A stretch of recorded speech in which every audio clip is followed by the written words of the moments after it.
guys, the BMW is broken again a second time. This time the brake light came on, and while trying to diagnose the brake light, we discovered another warning light kind of thing, kind of code going on. So I'm gonna walk you guys through it, but kind of annoying. It's BMW 535. I've had it for about 4,000 miles. Literally just got her back from a slight collision that just happened. But if you watched my previous videos, you know I put new pads, new rotors, and new sensors on her, right? All from FCP Euro. They provided everything for it. But if we get in here and we, get in the car, like we're gonna start the car and go for a drive,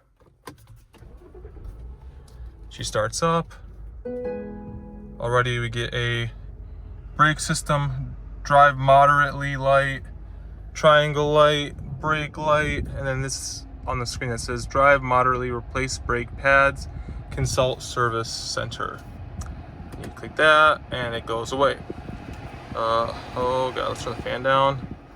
If we go to vehicle info, and then we go to, where is it? Vehicle status, and then we go to, I think it's check control. There's the light. Service required. Front brake pads. Rear brake pads have 39,000 miles. And again, I did them front and rear at the same time. Vehicle check, 19,000 miles. Brake fluid, doesn't give you a number. Engine oil is doing 9,000 more miles. Don't listen to that, please, for the love of God. Change your oil every 4,000 to 5,000. But front brake pads have been due for 340 miles. And I was kind of annoyed. I kind of thought I knew what it was. But I took it to my buddy who's already working on the car for the collision, and I'm like, hey, scan it. And he scanned it, and he came back and said it had a fault for the rear parking brake circuit or something. But that wasn't setting off this. This was being set off because once he actually pulled the front brake off, or the caliper off, pulled the sensor out, sensor looked fine, but when he tested it, the sensor had an open like line or something. So basically these lines are, this is a sensor right here, by the way, guys. This is the brake sensor. You plug it in, it's super easy. This just clips into the brake.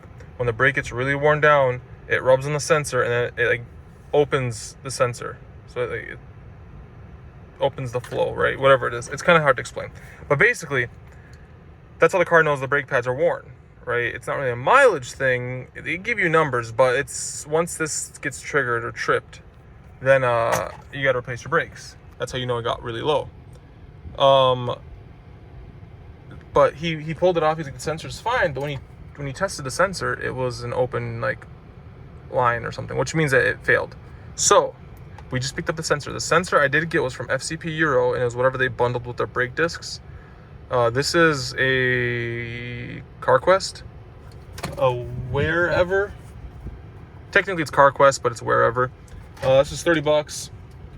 I'm gonna install it. It's not hard to install. You got to pull your brake, your tire off. You shouldn't even have to pull off your brake to do it. It comes with the clip. Just don't lose the clip, and make sure you insert it the correct way. That little metal in there, and then reset the brakes from the computer. I tried resetting it from the computer before. It would not reset. It kept saying unsuccessful, and that was because the cable was bad. So I actually had to pull the cable off and just leave it. So you can actually pull the brake cable off. You'll just have this light on. So it's no different than before. So that's kind of the issue with the BMW right now. I don't know what that parking thing was. I'm gonna say it's the same playing field as that fuel level circuit sensor. They've all been electrical problems, and it only has 49,000 miles on it now. But it has that it had some fuel level sensor, and basically the dealership quoted me $3,000, saying that they'll replace the entire fuel tank, because one of the fuel tanks inside the car has two of them. The fuel pump's faulty. Honestly, I don't really know. I just drove it and the light went away, never came back. It's been a couple thousand miles, never came back, so we'll call that a win. I'm hoping that the emergency brake thingy is also just a win because it still works. Wait. There, it's engaged. It's disengaged, I can hear it. So hopefully that'll just go away. It hasn't populated a light or anything like that. That's why I think it will go away. The third issue is right over here. So I don't know why. I don't know how BMW can't get a screen right. I know the car's kind of dusty. Again, it was just in the body shop. But let's see if I can get a good screen for this.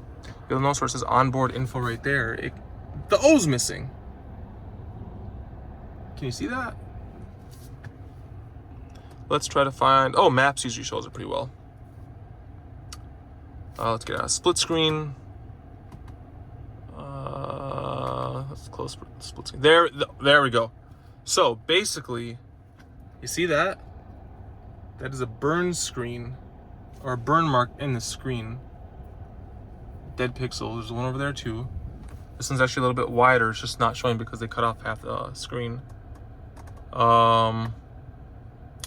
Let's see if you can find it on a different menu. Let's try menu. Let's go to connected drive, maybe. No. Let's go to vehicle info. Let's try onboard info. No. I'm trying to find a screen to show you because I can see it, but I know the camera's not picking it up. Vehicle status. No.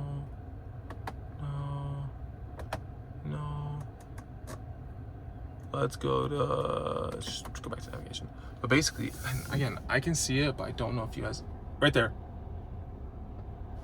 Right there. Oh God, there it is. See those lines? Yeah, that's the burn in the screen right there too. This one is over the clock, which is okay because I had a clock over here. But then this one's over here. This one's gotten bigger.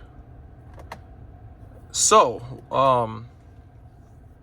yeah, I mean, this one's gotten bigger. It's starting to expand. I don't know how you get a burn screen and a screen when cars have had them for so long, but I'm gonna replace this screen. I'm still kind of torn. Do I want to go with this style screen, or there's companies that make ones that kind of pop out a little bit further, so they'll probably line up right around here. It'll fill in this back area, but it'll be like the floating. It'll look like the floating screen in the newer ones. So it'll be like 3 inches closer to me, and it'll be a touchscreen because this is not a touchscreen, and it'll have Apple CarPlay, which is also a huge perk. They run about $300 to $600 depending on which ones you get. From what I can tell, they're not much different. Some of them just might be a little faster with the CarPlay than others. Some of them have HDMI capabilities. Some of them you can play music from, YouTube videos, whatever you want. So I'm not 100% sure, but I know I'm going to replace the screen soon because it's annoying that it keeps burning itself and getting worse. But yeah, so BMW's giving me its second set of issues within a couple thousand miles. It's not a big issue. It's not like a deal breaker. Again, this is like $30. I don't blame the car. I'm going to blame the sensor that came from FCP Euro. I'm not blaming FCP Euro at the same time because they don't make it, they just sell it.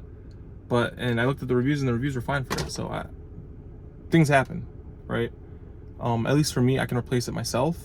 If you are not even the most mechanically inclined to take off, if you can take off your tire, you can do this. Just put it that way. If you can take off your tire, if you can figure out how to jack up the car and take off your tire, you can install this.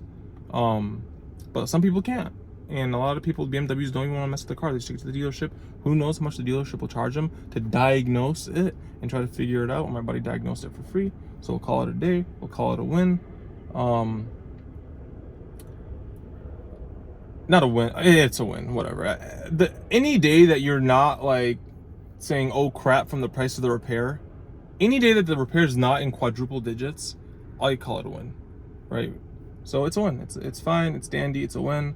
But like I said, it's kind of it's small issues. They're not big. They're not the end of the world. Oh wait. Oh, he put the old sensor back in. Okay, cool. So here's the old sensor. Oh, I didn't even realize it was on my door. So again, it's still new. That's the problem. So I don't know if maybe like it got kinked or something. We tried looking. Oh, There it is. Oh my God, I just discovered it. Okay, so it's not the sensor's fault. Oh, there it is. That's why I failed. I don't know if you guys can see that. Wow, how did I just discover this? I'm a genius. I didn't even look at it before. I guess this rubber grommet was covering the chew part, but this is why it failed. So I just have to make sure that this time when I put the sensor in, I don't put it in a very sus way. See that right there? That's why it failed. Something must have chewed on it and it finally just gave way. So we'll call that a win, guys. Small problems, small solutions. It's not the end of the world. Thanks for tuning in, guys. Just another quick video. 11 minutes long, not too bad. Trying to get those ads in. You guys have a great day. Enjoy your BMWs.